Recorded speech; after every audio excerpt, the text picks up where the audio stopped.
Hi everyone, welcome back to science classes. First of all good evening. कैसे हैं आप सब? उम्मीद है सभी अच्छे हैं। चलिए फ्रेंड्स, एक बार आपका और एक थोड़ा सा अपने एफर्ट लगा के आपके लिए सोशल साइंस का भी रिवीजन कर लेते हैं। कल आपका सोशल साइंस का पेपर है, जहाँ पर आपको काफ़ी चीज़ें करनी है, सीखनी है। मतलब आपने सीखा बहुत कुछ है, बस आपको एक फाइनल रिवीजन करना है, तो वो मैं यहाँ पर करवाने वाली हूँ। आइए देखते हैं कि इन चीज़ों में क्या चीज़ें हैं जो हमें एट द एंड पे हमें एक बार इन्हें देखना बहुत नेसेसरी है। तो हमें ज़रूर देख लेते हैं, ताकि अगर कोई भी चीज़ ऐसी आती है तो उन्हें हम ज़रूर कर ले जाएं। आप जुड़े हैं मेरे साथ, मैं हूँ शालिनी, सभी का स्वागत है। कल आपका साइंस का, मैथ का, सोशल साइंस तीनों का पेपर है, तो हार्ड वर्क तो बनता है और अच्छा पेपर भी जाएगा। जैसे आज का हुआ है तो कोई भी समस्या आपको नहीं होगी, बिल्कुल परेशान नहीं होएगा। जैसे आज का अच्छा गया, ऐसे कल के भी सभी पेपर्स बहुत अच्छे होंगे। तो आइए देख लेते हैं, एक बार लास्ट का रिवीजन कर लेते हैं। ए से लेकर जेड तक की जो भी चीज़ें हैं उनको रिवाइज कर लेते हैं वन बाय वन करके। तो काफ़ी आसानी होगी, चीज़ें आपके लिए भी सॉल्वेबल हो जाएंगी। पहला क्वेश्चन आपके सामने स्क्रीन पर आप सभी को दिख रहा है। सारे जितने भी आपके अति लघु थ्री वेरी शॉर्ट वाले क्वेश्चन है वो हम यहाँ पर कवर कर लेंगे। तो प्रागैतिहासिक काल की जानकारी के जो प्रमुख स्रोत हैं वो क्या है, वो आपसे पूछ रहा है। तो लिखित विवरण ना होने के कारण, कोई चीज़ लिखी हुई ना मिलने की वजह से प्राचीन निवास स्थलों में से जीव जंतु, मानव कंकाल, खोपड़ियाँ, हथियार, औजार, मिट्टी के आदि बर्तन जैसी जानकारियाँ जब मिलती हैं तो इन्हें हम प्रागैतिहासिक काल कहते हैं। पाक इतिहास काल भी कहा जाता है। ये ऐसी चीज़ें होती हैं जिनमें हमें सामान से प्रूफ मिले हैं, ना कि कोई लिखित चीज़ों को पढ़कर हमने यह बात जानी है। हमें वहाँ पर ऐसे ऐसे प्रूफ जो है सामने से मिले हुए हैं, तो वो प्रागैतिहासिक काल होता है, जहाँ पर कोई लिखित गद्य पद्य टाइप की कोई भी चीज़ कुछ भी नहीं अवेलेबल हुई है। दूसरा, दैनिक उपयोग के औजार तथा अस्त्र शस्त्रों के नाम लिखिए। तो कह सकते हैं कि इस काल के लोग अपने दैनिक जीवन में हल, हसिया, तकली आदि का प्रयोग किया करते थे। हंसिया का जो प्रयोग था वो फसल को काटने के लिए, लकड़ी को काटने के लिए, जमीन को खोदने के लिए, कुल्हाड़ी का प्रयोग, और बहुत सारे ऐसे ही शस्त्र वगैरह होते थे जो वो बनाए हुए थे, और उन्हीं का ही प्रयोग वो अपने दैनिक जीवन के कार्यों को करने के लिए प्रयोग करते थे। नेक्स्ट क्वेश्चन तीसरा, शिकार हेतु प्रयुक्त किए जाने वाले अस्त्र शस्त्र के नाम बताइए। शिकार के लिए जो अस्त्र शस्त्र यूज करते थे वो क्या है? तो नौपाषाण काल के लोग शिकार के लिए हथौड़े का प्रयोग करते थे, धनुष बाण का, बर्छी का, कुल्हाड़ी आदि का प्रयोग करते थे, और बाणों और नौका पहले पहले की अपेक्षा पैनी नौका बनाई जाती थी। बाणों की जो नौका होती थी वो पतली बनाई जाती थी। मतलब ये सारी चीज़ें शिकार के लिए जो भी जिनको जानकारी तब तक के समय पर हो पाई थी वो उनको बहुत ही प्रयोग करते थे। नेक्स्ट आइए, सिंधु घाटी सभ्यता के दो प्रमुख नगरों का संक्षिप्त परिचय दीजिए। तो बहुत ही अच्छा क्वेश्चन है जो कि बहुत बार पूछा गया। पहला है मोहनजोदड़ो और दूसरा है हड़प्पा। मोहनजोदड़ो सिंध प्रांत पाकिस्तान के लरकाना ज़िले में स्थित है, और इसकी जो खुदाई हुई, डिगिंग हुई थी, वो 1922 से लेकर 1923 में की गई थी। हड़प्पा की बात कर लेते हैं। हड़प्पा पाकिस्तान के मांटोगोरी ज़िले के रावी नदी पर स्थित है। ध्यान रखिएगा, दोनों पाकिस्तान में, लेकिन दोनों की जो लोकेशन है वो अलग अलग है। और ये जो खुदाई का कार्य था 1920 से लेकर 21 के बीच में हुआ है, ये 22 से लेकर 23 के बीच में हुआ है। तो दोनों का टाइम ड्यूरेशन और चीज़ें एकदम अलग अलग है, ये आपको क्लियरली पता होनी चाहिए।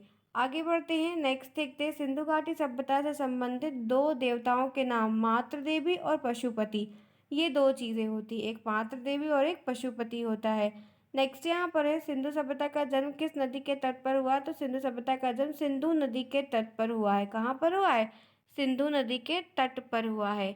आगे बढ़ते हैं, तारा किसे कहते हैं? ज्योग्राफी का क्वेश्चन है, ये 15 और 16 दोनों में पूछा गया है। तारा किसे कहते हैं? तो वह आकाशीय पिंड जो अपने प्रकाश से प्रकाशित होता है तथा प्रकाश एवं ऊष्मीय ऊर्जा को वितरित करता है, डिस्ट्रीब्यूट करता है, फैलाता है, उसको हम तारा कहते हैं। क्योंकि तारा एक ऐसी सेलेस्टियल बॉडी होता है जिसमें खुद का प्रकाश होता है, खुद की चीज़ें होती हैं। आगे बढ़ते हैं, क्षुद्र ग्रह कहाँ पाए जाते हैं और ये क्या होते हैं? ये आपके 2016 में पूछा गया क्वेश्चन है। ग्रहों एवं उपग्रहों के अतिरिक्त अनेक छोटे छोटे पिंड भी सूर्य के चारों तरफ चक्कर लगाते हैं। बहुत सारे ग्रह और उपग्रह होते हैं जो अनेक छोटे छोटे पिंड भी सूर्य के चारों ओर चक्कर लगाते हैं। इन आकाशीय पिंड को ही क्षुद्र ग्रह कहा जाता है। ये मंगल और बृहस्पति के बीच में ही पाए जाते हैं। वैज्ञानिकों की राय है कि क्षुद्र ग्रह ग्रहों के ही टूटे हुए हिस्से हैं जो बहुत समय पहले ग्रहों से टूटकर अलग हो गए थे। आगे बढ़ते हैं नेक्स्ट क्वेश्चन। 16 महाजनपदों में से कौन से 4 प्रमुख महाजनपद थे? तो वो जो मेन थे, देखो 16 के नाम पूरे नहीं आते लेकिन 5 नाम जरूर आते हैं। काशी, मगध, गांधार, कौशल और कंबोज, इन पांचों के नाम, इनकी पांचों की राजधानियां जरूर याद करके जाइएगा। ये प्रश्न आपको पूछ लिया जाएगा। क्वेश्चन नंबर नेक्स्ट है, मानचित्रण करते समय निम्नलिखित को प्रदर्शित करने के लिए उनका संकेत बताइए। जैसे पोस्ट ऑफिस को यूज़ करना हो तो क्या लिखेंगे? देखो, तो पोस्ट ऑफिस को पीओ लिखेंगे, पोस्ट ऑफिस टेलीग्राम को तो पीटीओ लिखेंगे, पुलिस स्टेशन है तो पीएस लिखेंगे। तो ये तरीके हैं, ये भी पेपर में पूछा गया क्वेश्चन है, ध्यान रखिए। क्वेश्चन नंबर नेक्स्ट है, ज्योग्राफी से है, पूछ रहा है अंतरराष्ट्रीय तिथि रेखा किसे कहते हैं? इंटरनेशनल डेट लाइन क्या होती है? 16 का प्रश्न है। तो पृथ्वी पर 180 यमोत्तर के लगभग 7 स्थल खंडों को छोड़ते हुए एक काल्पनिक रेखा निर्धारित की गई है, इसे अंतरराष्ट्रीय तिथि रेखा इंटरनेशनल डेट लाइन कहते हैं। तो ये आपका इंपॉर्टेंट है। आगे बढ़ते हैं, मकर रेखा किसे कहते हैं? ये भी आपसे पूछा जाएगा, ये भी आपका 16 का क्वेश्चन है। तो मकर रेखा किसे कहते हैं? मकर वृत्त 23.5 डिग्री दक्षिणी अक्षांश को मकर रेखा कहते हैं और 23.5 डिग्री उत्तरी अक्षांश को कर्क रेखा कहते हैं। क्वेश्चन नंबर नेक्स्ट है, हमारे ध्वज के ऊपर नीचे के रंगों का क्रम बताइए। तो सबसे ऊपर केसरिया, बीच में हमारा, मध्य में सफ़ेद और अंत में हरा है। ये भी 16 का पूछा गया क्वेश्चन है जो कि आपके एसएसटी में आया हुआ है। ज्वार भाटा किसे कहते हैं? ज्योग्राफी से संबंधित है। ज्वार भाटा वह विशिष्ट क्रिया है जिसमें सूर्य एवं चंद्रमा की गुरुत्वाकर्षण शक्ति के प्रभाव से प्रतिदिन समुद्र तल ऊपर उठता और नीचे गिरता है। वो ऊपर की तरफ ऊपर उठेगा और नीचे गिरता है। पानी के ऊपर उठने की क्रिया को ज्वार तथा नीचे गिरने की क्रिया को भाटा कहा जाता है, जिसको टाइड कहते हैं। Flow of tide, above of tide, ये ध्यान रखिएगा। ज्वार भाटा किसे कहते हैं? वॉल्केनो किसे कहते हैं? सुनामी किसे कहते हैं? ये प्रश्न पूछे जाते हैं। भारत में कौन से 2 द्वीप समूह हैं? एक लक्षद्वीप समूह और एक अंडमान निकोबार द्वीप समूह है।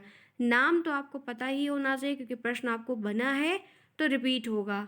नेक्स्ट आते हैं, आर्यों के सामाजिक जीवन की 3 परिविशेषताएं लिखिए। तो वैदिक काल के बारे में वो है।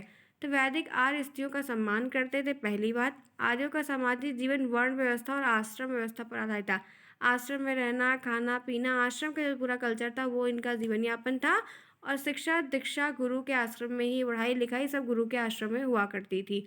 वैदिक कालीन वर्ण व्यवस्था कौन से वर्ण में बटी थी? 4 बटे थे। पहला ब्राह्मण होते थे, दूसरा क्षत्रिय, वैश्य और शूद्र होते थे। ब्राह्मण, क्षत्रिय, वैश्य और शूद्र, ये 4 वर्ण वहाँ पर बटे हुए थे।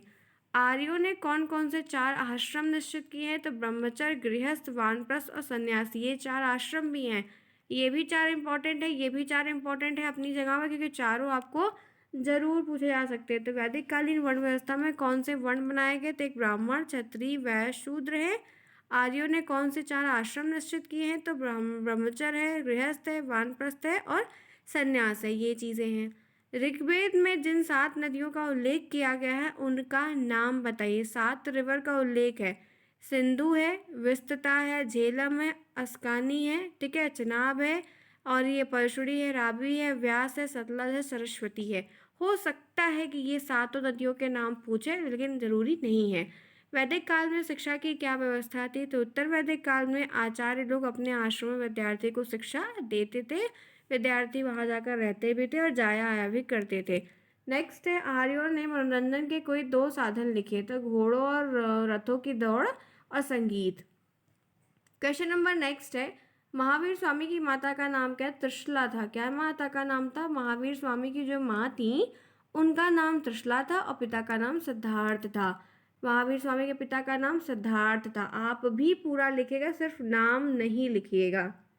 नेक्स्ट है, महावीर स्वामी को निर्वाण कहाँ पर प्राप्त हुआ? तो महावीर स्वामी को निर्वाण पावापुरी में प्राप्त हुआ था। कहाँ पर? पावापुरी में प्राप्त हुआ था। 2 जैन तीर्थंकरों के नाम लिखे। तो ऋषभदेव और अजीतनाथ। ऋषभदेव एक है, अजीतनाथ 2 हैं।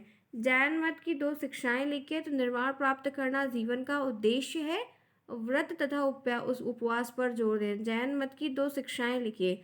तो निर्वाण प्राप्त करना एक जीवन का उद्देश्य है और व्रत तथा उपवास पर जोर, ये आपका राइट आंसर होगा। जैन मत के त्रिरत्न क्या है? उनके नाम लिखिए। त्रिरत्न का मतलब है मनुष्य को निर्वाण की अवस्था तक पहुंचाने के साधन। त्रिरत्नों में जो नाम आते हैं वो सम्यक ज्ञान, सम्यक दर्शन और सम्यक चरित्र आता है। ये बहुत इंपॉर्टेंट है, आपके एमसीक्यूज में पूछा जा सकता है, यहाँ पर भी इवन लिखने को ये आ सकता है, तो ध्यान रखिएगा। जैन मत के 5 महाव्रतों के नाम लिखिए, तो सत्य, अहिंसा, सत्य, अपरिग्रह और ब्रह्मचर्य। ये यहाँ पर 5 जो दिए गए, ये पांचों के पांचों बहुत महत्वपूर्ण है, तो ये आपको आने चाहिए। ये लिखने को ऐसे आपको 1 नंबर में आ जाएगा, इतना ध्यान रखिएगा। जैन मत के समित प्रसार के 2 कारण लिखिए। पहला कारण ये है कि आचार विचार और तपस्या की कठोरता के कारण, ठीक है। दूसरा है प्रचारकों का अभाव। नेक्स्ट है जैन मत के 2 संप्रदायों के नाम लिखे। जैन मत के 2 संप्रदाय हो गए थे, पहले नहीं थे, बाद में हो गए थे। तो पहला दिगंबर है, दूसरा श्वेतांबर है। बौद्ध धर्म के पतन का कोई एक कारण लिखे। भिक्षुओं का चारित्रिक पतन। भिक्षुओं का चारित्रिक पतन ही उस धर्म का पूरा सर्वनाश करना था। बौद्ध गुरु को निर्वाण कहाँ पर प्राप्त हुआ? तो कुशीनगर गोरखपुर में। बौद्ध गौतम बुद्ध को निर्वाण कहाँ प्राप्त हुआ? तो कुशीनगर गोरखपुर में। नेक्स्ट यहाँ पर है गौतम बुद्ध की 2 प्रमुख शिक्षाओं का उल्लेख कीजिए। तो राइट आंसर है जीवन का उद्देश्य निर्वाण प्राप्त करना। जीवन का उद्देश्य निर्वाण प्राप्त करना और बुद्ध ने स्वावलंबन बनाने पर बल दिया, मतलब खुद पे बनाने की, डेवलप करने की कोशिश है कि आप महत्वाकांक्षी बनिए, ठीक है। तो ये आप और भी लिख सकते हैं, जरूरी नहीं कि यही लिखिए जो आपको याद रहे, बट ये है कि आएगा प्रश्न, ऐसा इजी इजी टॉपिक है ये। नेक्स्ट आइए, बुद्ध के अनुसार 4 आर्य सत्य क्या है? दुख, समुदाय, निरोध और मार्ग। ये 4 आर्य सत्य हैं। दुख है पहला, दूसरा समुदाय है, कारण, निरोध और मार्ग। पुरातात्विक स्रोत के नाम लिखिए। तो ऐसे स्रोत हैं 2 नाम, इमारत एवं भवनों का अवशेष, खुदाई से प्राप्त तात्कालीन धातु और मुद्राएं। आगे बढ़ते हैं, महाभारत के लेखक कौन है? तो महर्षि वेद व्यास ने की थी। महाभारत की रचना महर्षि वेद व्यास ने की थी। आगे बढ़िए, फयान किस वंश के शासनकाल में भारत आए? तो फयान चंद्रगुप्त द्वितीय के शासनकाल में भारत आए और उससे तत्कालीन सामाजिक और धार्मिक स्थिति से विषय में पता चलता है। आग की खोज किस प्रकार की गई थी? तो पूरा प्रसारण काल युग में औजार बनाने के लिए एक पत्थर पर दूसरे पत्थर से चोट मारते थे और एक पत्थर से दूसरे पत्थर से टकराने चिंगारी निकलती थी और वहाँ पे आग का ज्ञान हो, क्योंकि सूखी पत्तियाँ, लकड़ियाँ, टहनियाँ आदि वहाँ पड़ी हुई थी और वो अचानक पकड़ कर जलने लगी, जिससे उनको इस बात की जानकारी हो गई कि 2 पत्थर को रगड़ने से आग निकलेगा और कोई भी सूखी चीज़ इससे होगी तो वो इस तरीके से जलने लगेगी। कांसा धातु किन धातुओं से मिलकर बना है? तो तांबा और जस्ता से मिलकर बना है। मल्टीपल चॉइस क्वेश्चन में भी यह प्रश्न आपको देखने को मिलता है। आगे बढ़ते हैं, फटाफट क्लास को भी लाइक करिएगा। नेक्स्ट देखिए, यहाँ पर वर्ण व्यवस्था के अंतर्गत किन लोगों को क्षत्रिय कहा जाता है? क्षत्रिय शत्रुओं से युद्ध करते थे और उन्हें अपनी प्रजा की रक्षा करने का काम दिया गया था। तारा किसे कहते हैं? फिर रिपीट हुआ है, वह आकाशीय पिंड जो अपने प्रकाश से प्रकाशित होता है, प्रकाश को ऊष्मा और ऊर्जा के फॉर्म में वितरित करता है। चीन में चीन वंश का सबसे बड़ा प्रतापी शासक कौन था? तो चीन में चीन का सबसे बड़ा जो प्रशासक था वो सी हांगटी था। कौन था? सी हांगटी। चीन की महान दीवार का निर्माण किसने करवाया था? तो चीन की महान दीवार का निर्माण सी हांगटी के द्वारा करवाया गया था। पैगोडा से आप क्या समझते हैं? तो चीन में बौद्ध मंदिर जो बने होते हैं, चीन में जो बौद्ध मंदिर बने होते हैं उनको पैगोडा कहा जाता है। कन्फ्यूशियस का जन्म किस देश में हुआ था? तो कन्फ्यूशियस का जन्म चीन में हुआ था, जो भारत आया हुआ था। महाजनपद काल के इतिहास की जानकारी के 2 साधन लिखे। बौद्ध साहित्य को पढ़िए तो बहुत सारी जानकारी, और जैन साहित्य को भी पढ़ेंगे तो आपको अनगिनत बातें पता चलेंगी। मगध की राजधानी का नाम लिखिए। मगध की राजधानी का विराट नगर था, ठीक है। आधुनिक जयपुर वैरट है, आगे वैराट है। उद्यान कहाँ का शासक था? तो उद्यान वस्त का शासक था, वस्त का राजा था। नेक्स्ट है, प्रसेनजित कहाँ का सम्राट था? तो ये कौशल का सम्राट था। राजा का भी नाम, राजधानी का भी नाम पूछ सकता है।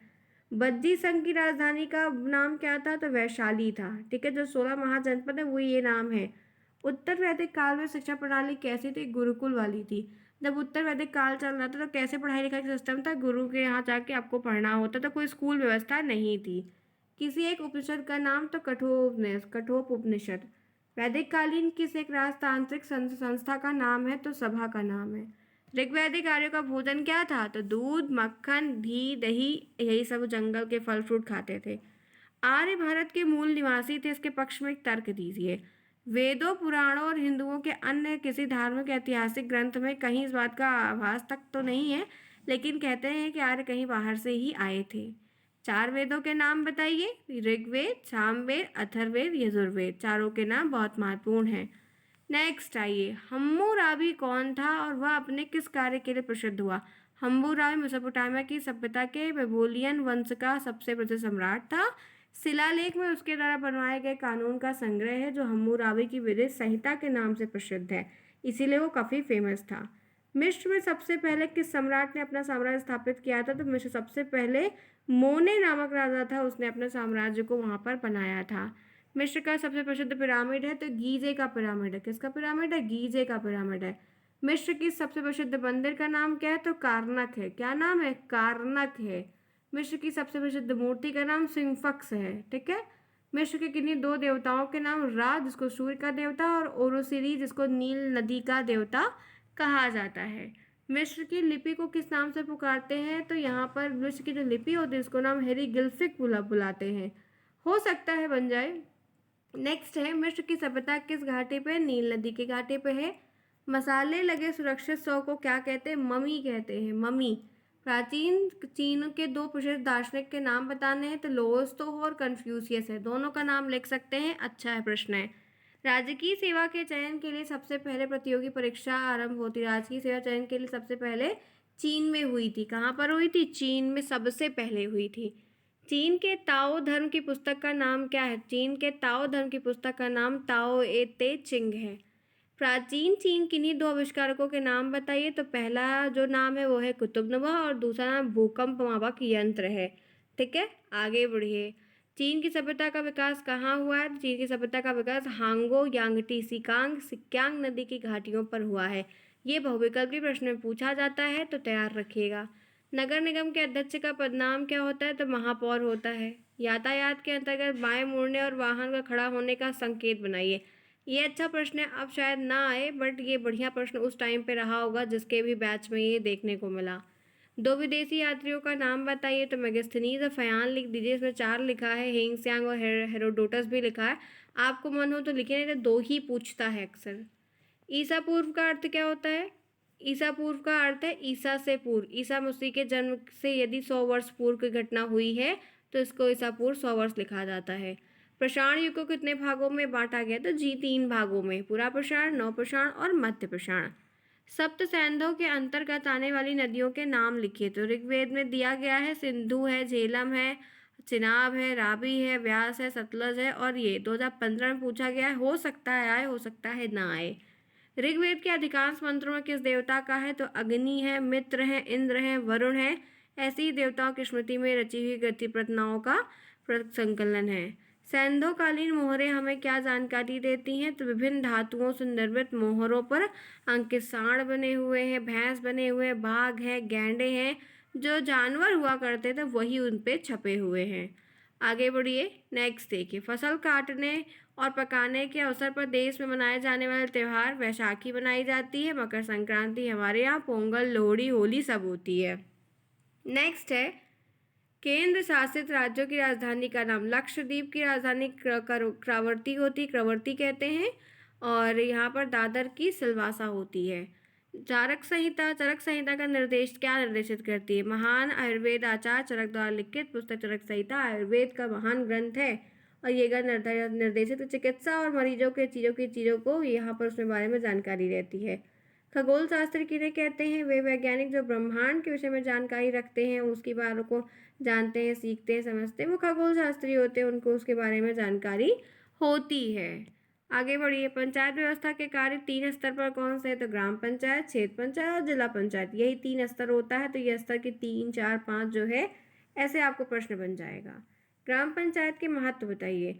तो ग्राम से संबंधित निर्माण ग्राम पंचायत के लिए जाते हैं। गांव के लोगों की जो समस्याएं उनको आसानी से सुलझा सके इसलिए सभा होती है, जिससे अनेक समय, संपत्ति, संसाधन की बचत होती है।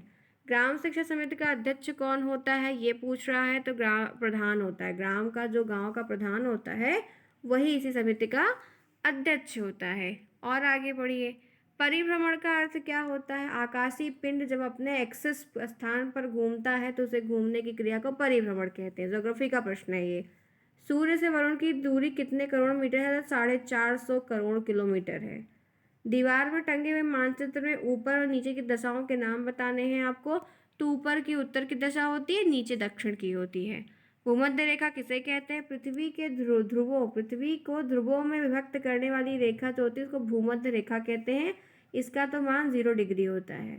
नगर पंचायत कितने वर्ष के लिए बनाई जाती है? हम सभी जानते हैं 5 वर्ष के लिए। मानचित्र में नदी और कुओं को दर्शाने के लिए प्रतीकों को बनाइए। तो मैप जो होता है देखो, उसमें नदी और कुएं सब अलग अलग तरीके के चिन्हों से बनाए गए होते हैं। बड़ा सा आप मैप लेंगे, उसमें अगर देखेंगे तो सब होता है, हमें बस उन्हें समझना होता है। तो पक्की सड़क, कच्ची सड़क, रेलवे लाइन, नहर, कुआं, तालाब। पक्की सड़क बनी होगी तो कुछ इस तरीके का सिंबल होगा, ठीक है, 2 लाइन एकदम सिंपल। कच्ची सड़क होगी तो ऐसे खड़ंजा बिछा रहता है। रेलवे लाइन का चित्र ये है, ठीक है। नदी का ये ऊबड़ खाबड़ टाइप का है। नहर इस तरीके से बीच में है। तालाब है, ये कुआं है, ये पुल है, ये कब्रिस्तान है। तो कई सारे इस तरीके के चित्र हैं जो मैप में बने होते हैं, जो हमें समझने होते हैं, और इसी के बेसिस पे हम पूरा मैप समझ जाते हैं कि कहाँ पर क्या चीज़ें मैप में दर्शाई गई हैं, ठीक है। तो ये रहा आपका सोशल साइंस का पूरा अतिलघुत्तरीय प्रश्न जो कि मैंने करवाया। पूरी चीज़ इसमें आगे से लेके पीछे तक की सब हो गई, जो कि अच्छा प्रश्न और कई सारे रिपीट भी हो जाएंगे। कल के पेपर में आप देख लीजिएगा। आपने काफ़ी कुछ सीरीज से पढ़ा है, मैंने भी आपको बहुत कुछ करा दिया यहाँ पर। जो भी इंपॉर्टेंट मुझे लगा कि ये चीज़ें आप एक बार ज़रूर फाइनल देख लीजिए।